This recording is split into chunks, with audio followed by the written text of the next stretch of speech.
नमस्कार, मैं हूं दीपाली राणा। आप देख रहे हैं कल का बाजार। आपकी इन्वेस्टमेंट स्टॉक रिलेटेड क्वेरीज इस शो में हम करते हैं शामिल। सबसे पहले बता देते हैं तरीका इस शो में शामिल होने का। आप व्हाट्सएप के थ्रू, सोशल मीडिया प्लेटफॉर्म्स के थ्रू कनेक्ट कर सकते हैं। व्हाट्सएप नंबर है 7045220000।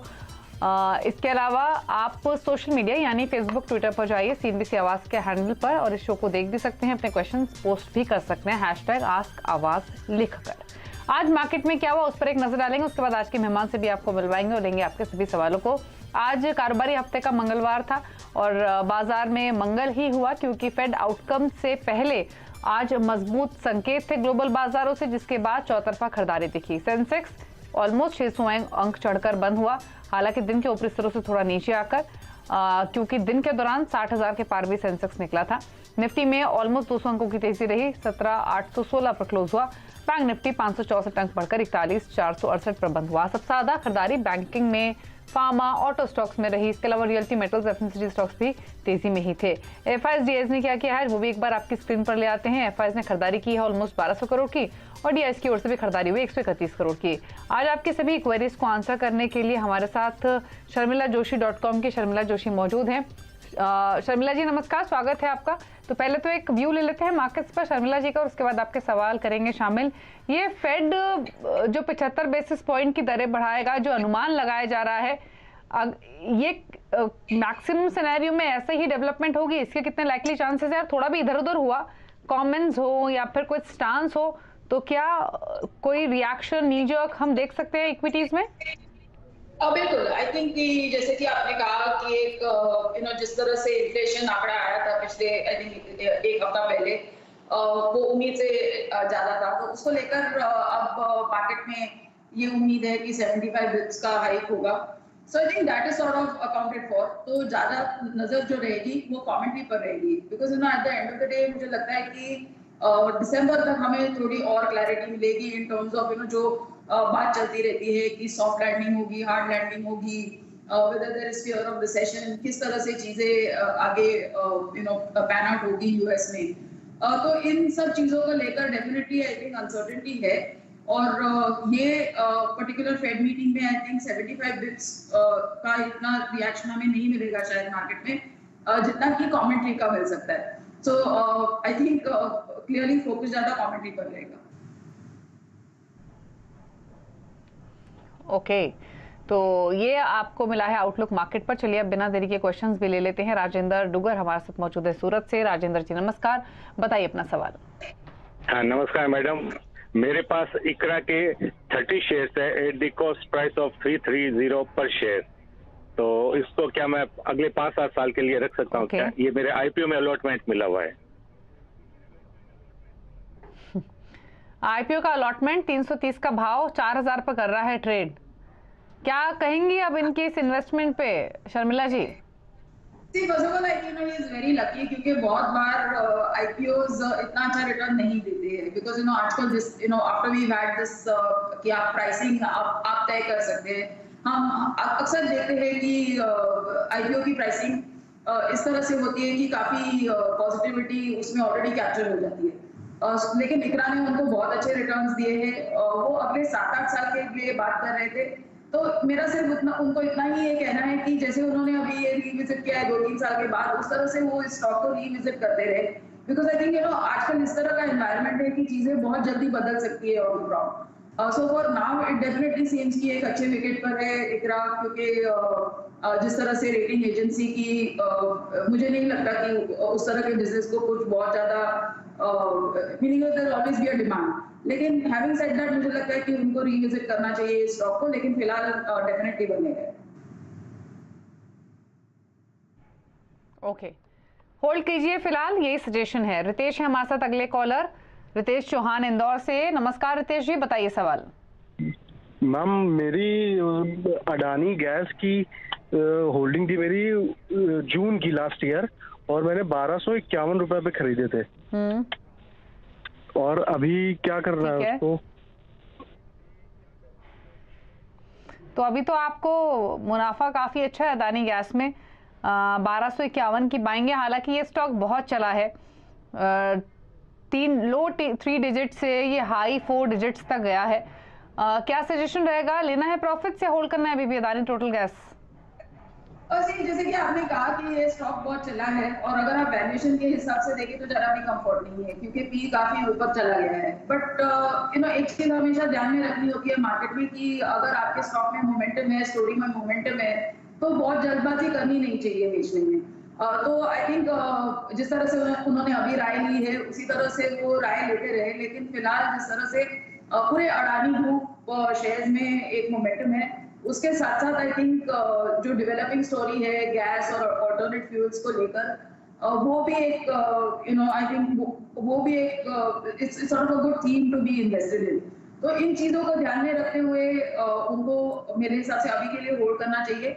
सिर्फ नजर मेरे हिसाब से जिस तरह से चीजें यूरोप में बदल रही है और गैस को लेकर कंसर्न्स है, उसका कुछ इम्पैक्ट पड़ता है क्या इनके बिजनेस पर, इन सब चीजों पर ध्यान रखना चाहिए। But for the moment I think it's a hold. Hold करने की सलाह है, बने रहिए स्टॉक में। आलोक से चर्चा कर लेते हैं। आलोक हमारे साथ हैं अब समस्तीपुर बिहार से। आलोक जी नमस्कार, बताइए क्या सवाल है। जी नमस्कार ma'am, Indian bulls real estate का 93.35 से पर शेयर है, 11 टू मतलब 1122 शेयर है, क्या सलाह है मैम? 93 की बाइंग प्राइस है आपकी? जी मैम। ठीक है, तो ये एक ऐसा स्टॉक रहा है इंडिया बुल्स रियल, शर्मिला जी, तो जिसको लेकर काफी यूफोरिया था जब एम्बेसी ग्रुप का नाम जुड़ा इंडिया बुल्स रियल एस्टेट, तो लोगों को लगा कि इंडिया बुल्स का नाम हट जाएगा और एम्बेसी के हाथों में कमान होगी, लेकिन वो अभी भी वेरियस अप्रूवल्स, NCLT, बहुत सारी चीजें चल रही हैं अभी भी इस पूरे प्रोसेस को लेकर। लेकिन अब क्या सजेशन इनके लिए, क्योंकि 150 मेरे ख्याल से 170 180 तक भी स्टॉक गया था, वहां से काफी तेजी से नीचे आया है मार्केट के साथ साथ। अब क्या करना है? इनकी तो 93 की बाइंग है, बट आई नो इन्वेस्टर्स जो कि 130 40 150 के लेवल से भी इसको होल्ड कर रहे हैं। बिल्कुल, जैसे कि आपने कहा the stock has made an high of 195 और अब जाके it is at closer to 75 sort of a level. और अगर आप नतीजे भी देखेंगे तो खास कुछ अच्छे नहीं है। There has been in fact a reduction in their EPS etcetera. But मुझे लगता है कि looking at just the last quarter results, उनको थोड़ी एक आध और क्वार्टर रुकना चाहिए मेरे हिसाब से। He can expect price of closer to 90 rupees, तो वो टारगेट ध्यान में रख के he can hold for the moment. Hold कीजिए फिलहाल, ऑलरेडी काफी नुकसान आप देख चुके हैं, तो रख लीजिए फिलहाल। तो अगले कॉलर से चर्चा करेंगे। पवन खेतान है जलंधर पंजाब से। पवन जी नमस्कार, बताइए सवाल।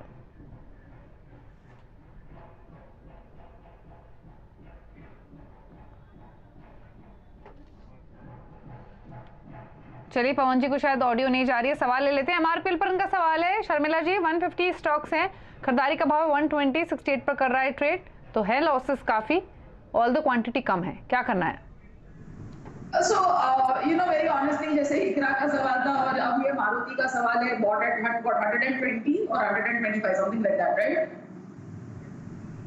तो मुझे लगता है कि बिल्कुल उनको होल्ड करना चाहिए क्योंकि जिस तरह के मारुति के नतीजे हैं, it is India's largest passenger vehicle player.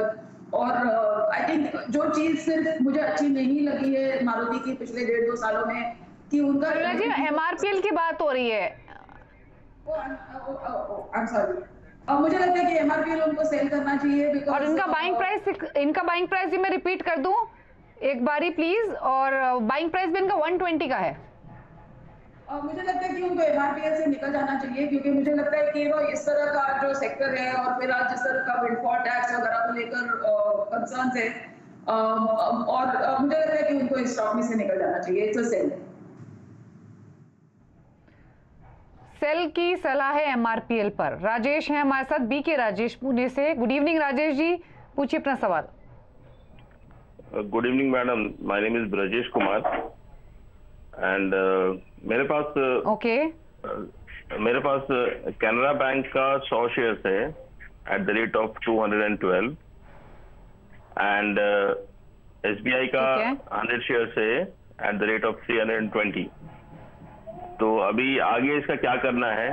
Okay, view आपका क्या है? लॉन्ग टर्म है, कुछ महीनों का है? 6 महीने तक वेट कर सकता हूँ। ठीक है, तो SBI में तो अच्छा मुनाफा हो रहा है इनको। 300 कुछ की इन्होंने बाइंग बताई, 300 प्लस की इनकी बाइंग है।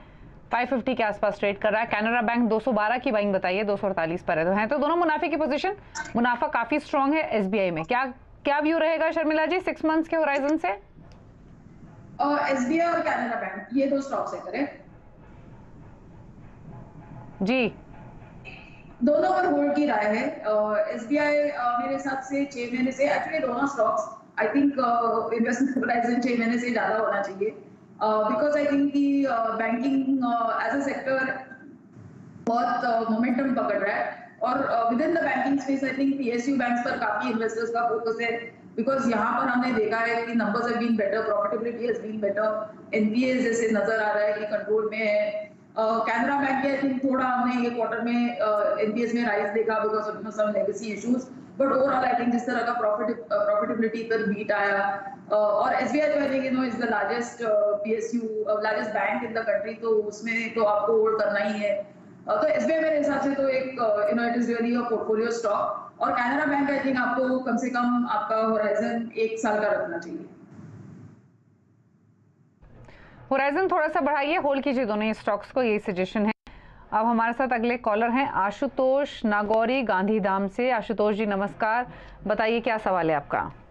मैडम आईपीओ से लिए हुए मारुति है 2003 से 125 की रेट से, और 5 साल रखना है, और कॉर्पोरेट एक्शन की कोई उम्मीद है या लाइक बोनस या स्प्लिट ऐसा करके वो पूछना। ठीक है। हाँ शर्मिला जी, इसे कहते हैं कि लालच की कोई सीमा नहीं होती, मतलब आई एम जेलस, 125 का मारुति 9,500 का हो गया है, और ये एक्सपेक्ट कर रहे हैं कि कोई कॉर्पोरेट एक्शन हो तो इनकी क्वांटिटी डबल हो जाए, स्प्लिट हो या बोनस हो, उसी कॉर्पोरेट एक्शन की बात करें। बट कमेंडेबल है, 2003 की खरीदारी है, हालांकि टाइम दिया है इन्होंने, 2022 चल रहा है तो समय काफी दिया है, अभी भी भरोसा है मारुति पर, 5 साल और दे सकते हैं। इंपॉर्टेंट ये है कि जो मारुति 10-11,000 के नजदीक के ऑल टाइम हाइज लेकर जहां इतनी अंडर परफॉर्मेंस रही, कमबैक भी उतनी तेजी से किया है स्टॉक ने बाकी ऑटो स्टॉक्स के साथ, क्या करना चाहिए इनको अब? एक तो डेफिनेटली आई थिंक इनको होल्ड करना चाहिए, क्योंकि ये it is our largest passenger vehicle maker. सिर्फ आई थिंक मुझे लगता है कि उनकी एक ही स्ट्रैटेजी में जिस तरह का, अगर गलती कहूँ तो, या ओवरसेट या व्हाटएवर, उनके इसमें बैठा नहीं वो था इलेक्ट्रिक व्हीकल का, उनका फोकस नहीं रहा इलेक्ट्रिक व्हीकल्स पर, और वो कंसेप्चुअली काफी चला है। एफईसी की जिस तरह का हमने टाटा मोटर्स में फॉर इंस्टेंस रैली देखा, that was really on the back of the electric vehicle story. हालांकि टाटा मोटर्स के नतीजे और मारुति के आप नतीजे देखेंगे तो the clear choice would be Maruti. I think stay invested. Coming to corporate actions I am not so sure. मैं अभी वही देख रही थी, क्योंकि मुझे तो याद नहीं है कि मारुति ने कभी भी बोनस दिया है, सो आई थिंक अगर maybe it's time that they might, because I think जब से there is no corporate action for bonus on Maruti so far, so I don't think कि वो management bonus वगैरह का सोच रहा है, लेकिन maybe वो चीजें बदले, तो लेकिन whether bonus दे या नहीं दे, मेरे हिसाब से उनको बने रहना चाहिए। ओके, तो कॉर्पोरेट एक्शन पे कमेंट करना तो बहुत डिफिकल्ट है, लेकिन शर्मिला जी ने कहा अभी तक तो मारुति ने रिवॉर्ड दिया नहीं है उस तरीके का, लेकिन हाँ अब क्या पता मारुति का मूड बदले और कोई कॉर्पोरेट एक्शन हो, बट कोई भी इस पर कमेंट नहीं कर पाएगा। बट होल्डिंग आपने समय दिया है, अच्छा मुनाफा भी हो रहा है, अभी भी रखिए, अभी तो गुंजाइश है मारुति में। और दूसरी बात, जब TVS, Bajaj auto, MNM all time high छू रहे हैं तो एक्सपेक्ट मारुति से भी वही करना चाहिए, और वही होप्स बिल्डअप भी हो रही है इनफैक्ट, तो आप रखिए अपनी इस पोजिशन को। अगले कॉलर से चर्चा करेंगे, और अब हमारे साथ हैं आशुतोष से बात हो चुकी है, अंशुल हैं, अंशुल अग्रवाल दिल्ली से। अंशुल जी नमस्कार। नमस्कार मैडम। नमस्कार। हेलो, बताइए क्या सवाल है आपका?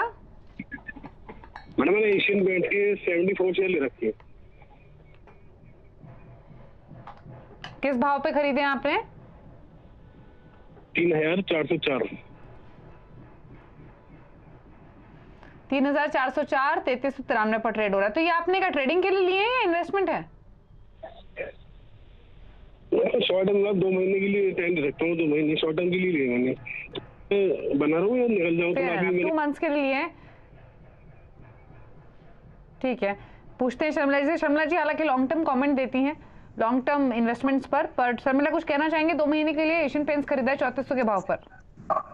यस, जैसे कि आपने कहा well you don't have a short term view on the stock. दो चीजें मैं जरूर कहूंगी, लेकिन एक तो पूरे पेंट स्टॉक्स पर थोड़ा बहुत प्रेशर रहा है, खास करके एशियन पेंट्स और जो पुरानी कंपनीज है, क्योंकि इसमें थोड़े नए एंट्रेंट्स है। तो यू नो किधर ना किधर जो एस्टैब्लिश प्लेयर्स थे उनके लिए कंपटीशन सामने आ रहा है, तो उस वजह से हमने ओवरऑल एशियन पेंट्स वगैरह में थोड़ा वीकनेस देखा है और करेक्शन देखा है। But on the positive side I think जिस तरह से क्रूड करेक्ट हो रहा है उसका एक अच्छा हमेशा इम्पैक्ट पेंट कंपनीज पर रहता है। तो उस लिहाज से अगर वो होल्ड करना चाहे 2 महीने के लिए तो वो कर सकते हैं, लेकिन for the long term of course I think once again for me you know it's a sort of portfolio stock, तो होल्ड की राय रहेगी।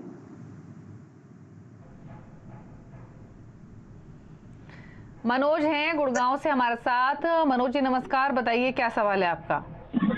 मैम मेरे पास रामाकृष्णा फॉर्गन के अभी 30 शेयर है, मेरा एसआईपी उसमें चल रही है, जिसमें मैं कंटिन्यू क्वांटिटी इंक्रीज कर रहा हूँ। मेरा फर्स्ट लॉट था 188 की रेट पर। अभी उसको मैं 5 से 10 साल के लिए, मतलब 10 साल के करीब मेरा होल्डिंग का प्लान है, तो वो उसके रिगार्डिंग निकाल दूं या फिर रखने चाहिए? क्या करना है इनको? रामाकृष्णा फोर्जिंग में 188 की बाइंग है शर्मिला जी, फिलहाल 202 पर कर रहा है trade. Since is a long term buyer, मेरे हिसाब से उनको बिल्कुल होल्ड करना चाहिए, क्योंकि हम जिस तरह से देख रहे हैं कि डोमेस्टिक और इंटरनेशनल बिजनेस दोनों आगे चलकर अच्छे लग रहे हैं। जिस तरह का क्लाइंट एडिशन हुआ है, ऑर्डर विंस हुई है, इन सब चीजों को देखकर लगता है कि आगे इनकी प्रॉफिटेबिलिटी में सुधार आएगा। So I think it's trading close to 200, तो I think you can keep a target of 250 as a first this, और फिर उसके बाद स्टॉक को विजिट करें। So I think for the long term it's a definite hold.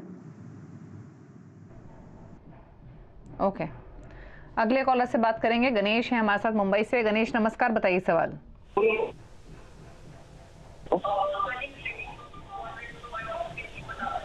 Hello, पूछिए क्या सवाल है आपका? मैडम एक्चुअली में मैंने ना नाल्को का ये किया था, बैंक किया था, 747 क्वांटिटी था, 116 में किया था मैडम, ये अप्रैल में। तो मैडम अभी उनका प्राइस बहुत डाउन हो रहा है, तो क्या उनको होल्ड करना ठीक रहेगा या कुछ उसको मतलब एवरेज वगैरह करके कुछ बाहर निकलना ठीक रहेगा? पूछ लेते हैं क्या करना चाहिए शर्मिला जी। जब मेटल्स की रैली देखकर ये इसमें एंटर हुए, लेकिन ऊपरी लेवल्स पर हुए और तब से हमने प्रॉफिट टेकिंग देखी है। अब सवाल इनका क्लियर है कि एवरेज करें, लॉस बुक करें या होल्ड करें नाल्को 116 की बाइंग के हिसाब से। मेरे हिसाब से एवरेज करने के लिए सितंबर रिजल्ट्स के लिए रुकिए, बिकॉज सितंबर के नतीजे बहुत ज्यादा अच्छे आएंगे ऐसी उम्मीद नहीं है, बिकॉज एल्यूमिनियम सेक्टर के लिए honestly there is a double whammy, क्योंकि प्राइसेस करेक्ट हुए हैं, उसके साथ साथ डिमांड भी कम हुआ है बिकॉज ऑफ यू नो जो ऑनगोइंग यूरोपियन सिचुएशन है, उस वजह से एनर्जी के प्राइसेस भी हाई रहे हैं and so on and so forth. But मुझे लगता है कि you know when we are looking at metal stocks, वो हमेशा पी बैंड में रहते हैं, और अभी जिस पी पर नाल्को ट्रेड कर रहा है is at the lower and of the band.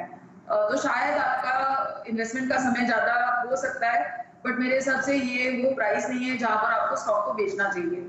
So as I said, अगर आपका आप एवरेज करना चाहते हैं तो वेट फॉर सितंबर नंबर्स एंड देन एवरेज, और जो आपकी अभी की क्वांटिटी है उसको तो आप डेफिनेटली होल्ड करें।